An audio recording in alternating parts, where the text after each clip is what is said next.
Are you struggling to create an intentional headspace? Are you unable to connect deeper with yourself? Come, and together, let's address the elephant in the room. I'm your host, Sinead Roche, and this is the Uncomfortable Podcast.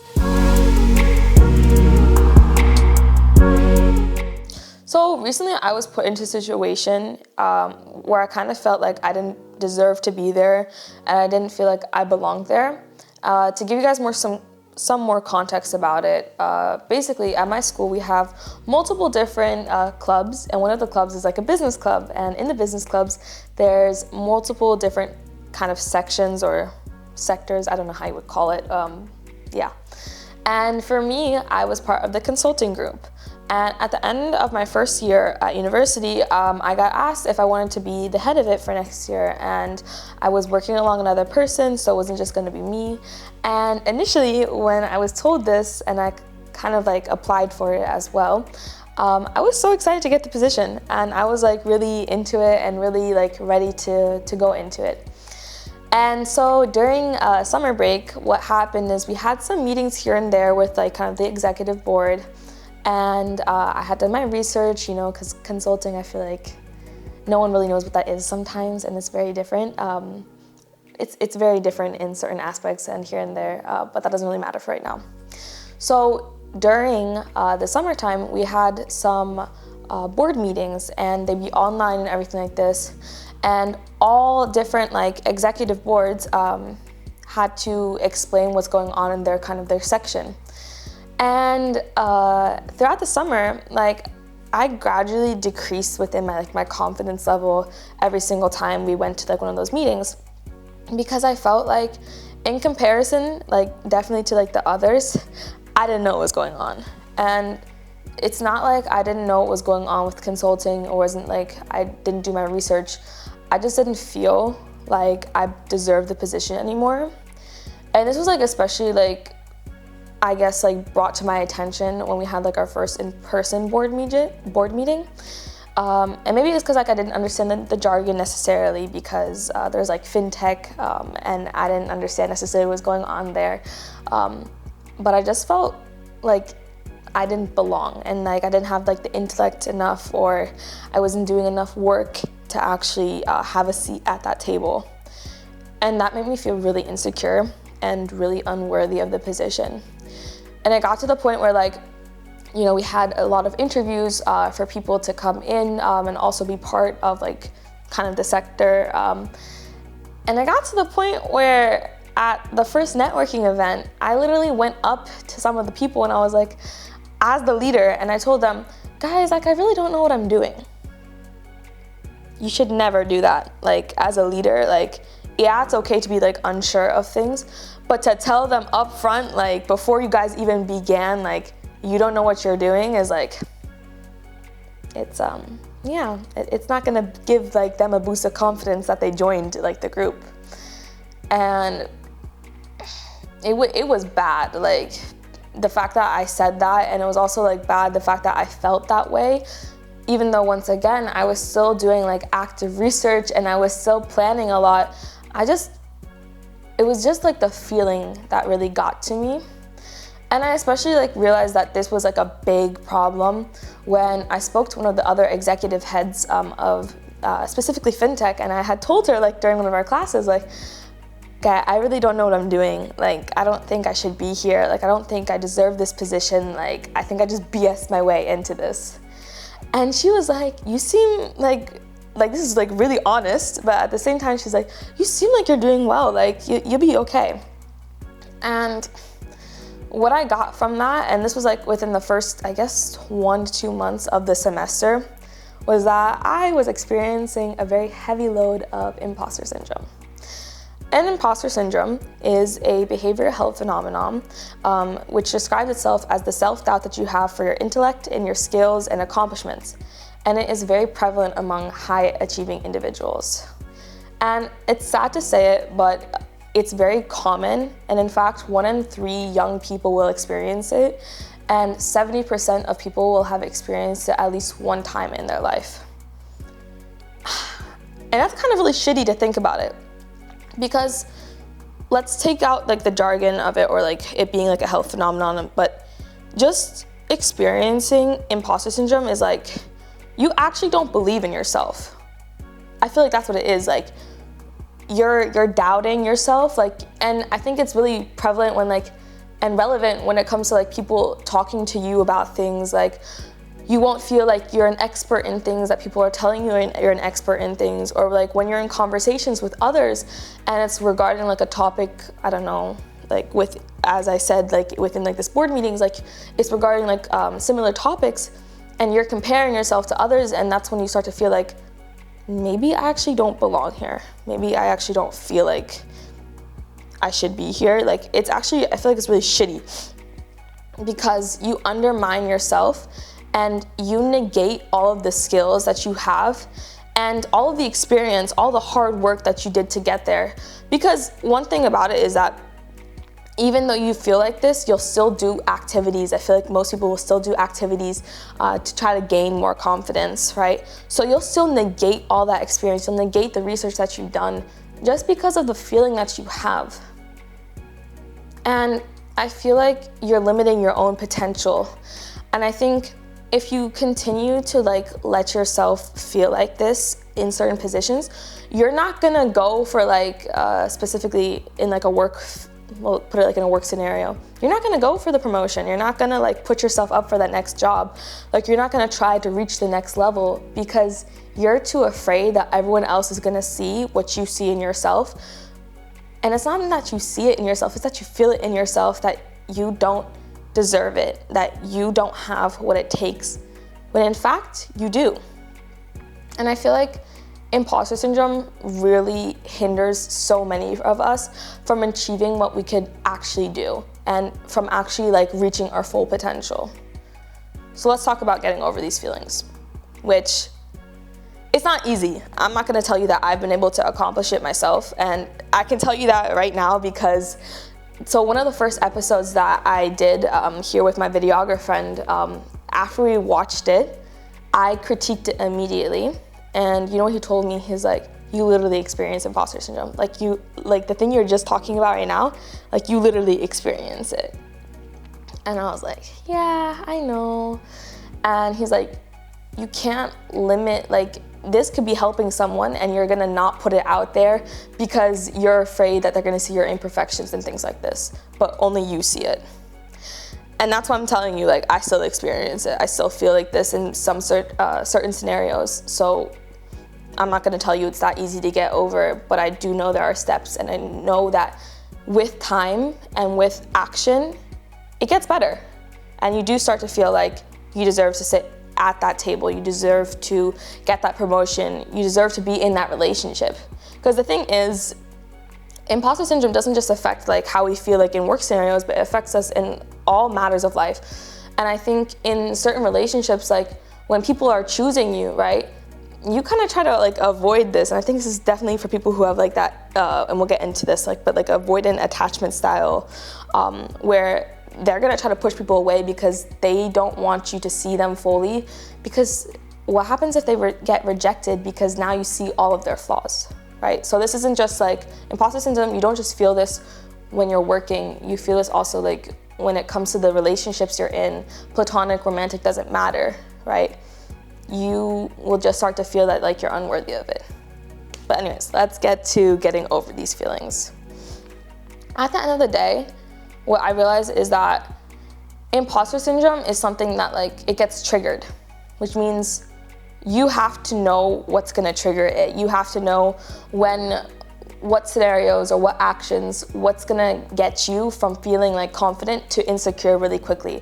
Like, you have to know where that's gonna happen and be prepared for that, right? And one of the basic, I guess, activities that I've done to become more aware of this is I've literally written down when I feel a certain type of way, when I've gone too happy to sad really quickly. And this isn't just like about being insecure, but like this works for many different emotions as well.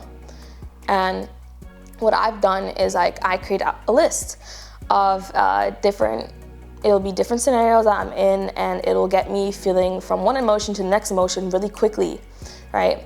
And what I note down then is when I go into these scenarios and all of a sudden it flips a switch and I feel like insecure, like I did at that like networking event, right? I know that the next actions that I take, and especially if you're like an emotionally driven person, I feel like the next actions I take will definitely be driven by my insecurity, right?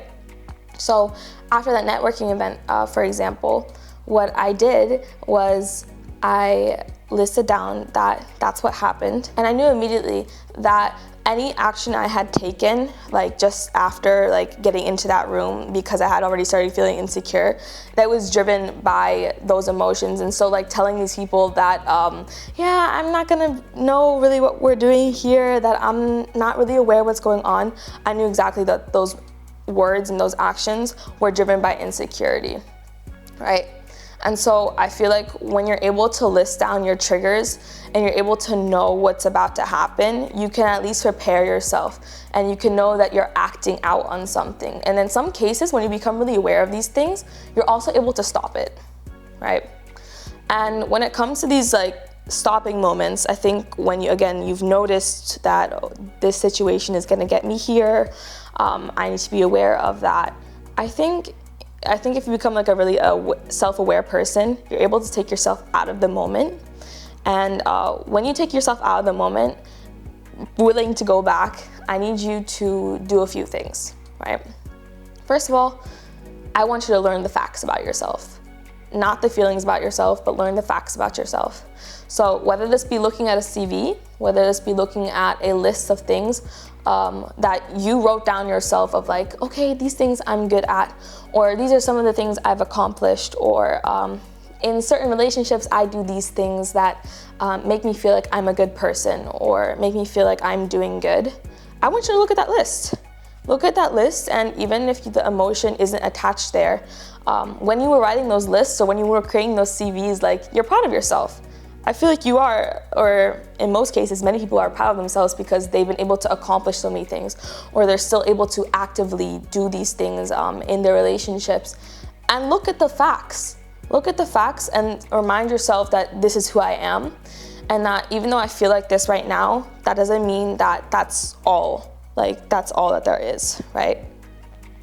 If that doesn't work, if you can't get yourself out of like the insecure part, like, and the insecure that you have at that moment and those feelings at that moment by yourself, create a support system.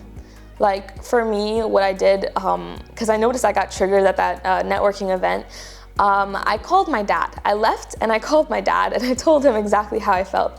And I told him like, man, I can't do this. Like, I don't feel right here. Like, I don't feel like I belong. And he reminded me about my value.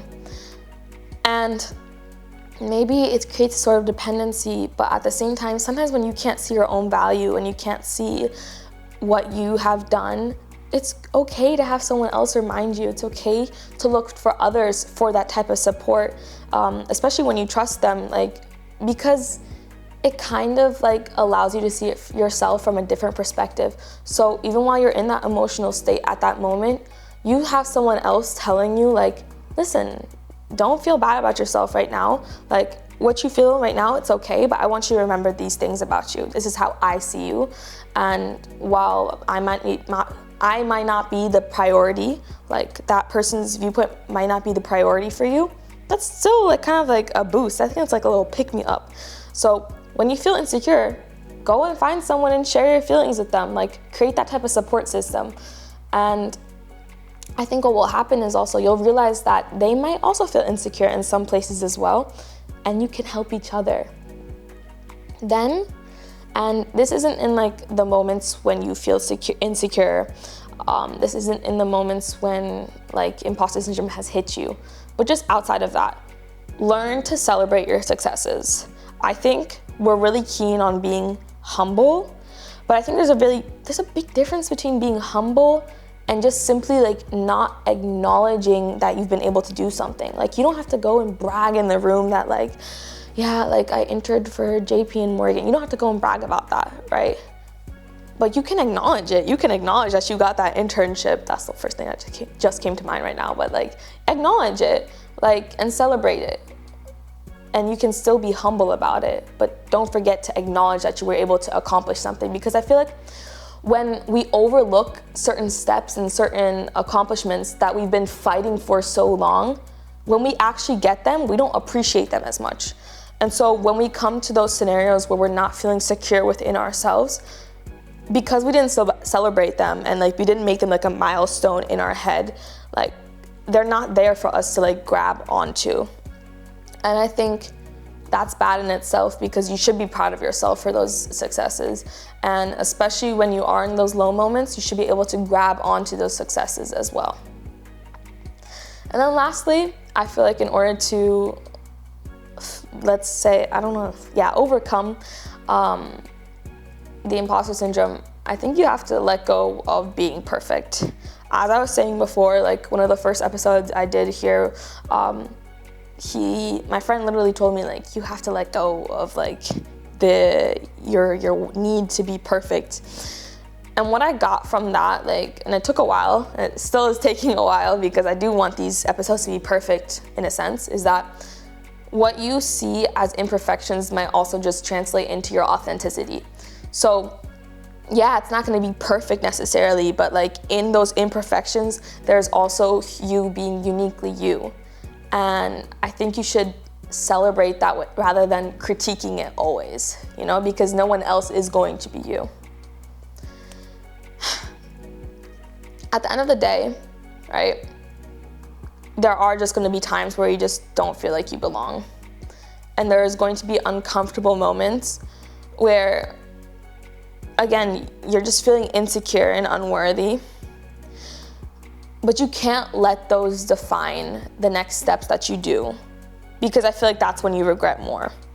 And it sucks having to be aware and kind of note down those triggers. I feel like it really sucks, because you're like, wow, I didn't know this like made me feel like this. I didn't know that such small things that are actually not that small can make me feel like this. But it's necessary in order to not avoid the moments, but become better in the moments. And I think at the end of the day, like what imposter syndrome has kind of taught me is that I don't have as much self-compassion for myself as I thought I did.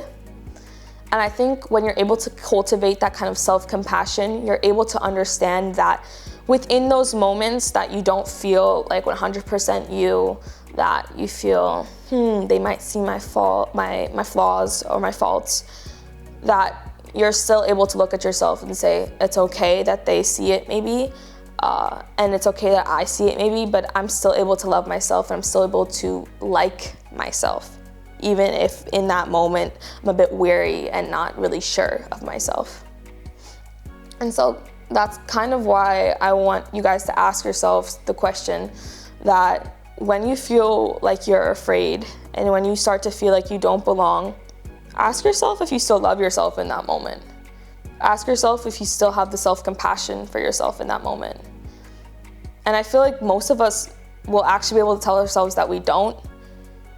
And I think that when we start to get to realizing that self-compassion, self-love, all of that is really integral in building that kind of like, I guess, just building yourself up. Like when we start to realize that, we start to put more emphasis on that. But ask yourselves that question and see what comes up. Thank you guys so much for listening.